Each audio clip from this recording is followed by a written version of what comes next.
retenir, c'est que le traité a été ratifié. Mais globalement, nous sommes restés sur la soif parce que vous avez bien suivi que j'ai interrogé le ministre des Forêts sur la pertinence de la ratification, notamment ce que le Cameroun gagnerait en termes de régulation de flux économiques et des statistiques déjà des espèces qui sont commercialisées au Nigeria.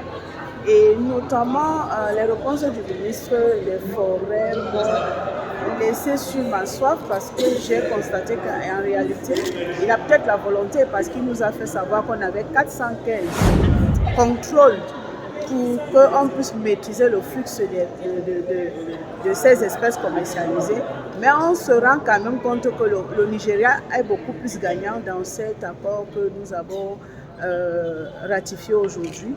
Et c'est pourquoi j'ai insisté en demandant au ministre des Forêts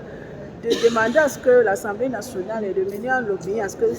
son budget soit revu à la hausse pour pouvoir être actif et pour pouvoir atteindre ses missions parce que visiblement les moyens qui sont mis à sa disposition, et il l'a avoué, ne peuvent pas lui permettre de sécuriser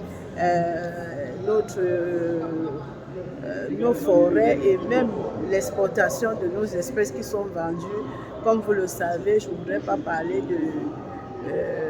ventes illicites, mais qui ne sont pas maîtrisées et ça fait que notre pays, mais notamment notre économie, ne bénéficie pas de toutes ces richesses-là.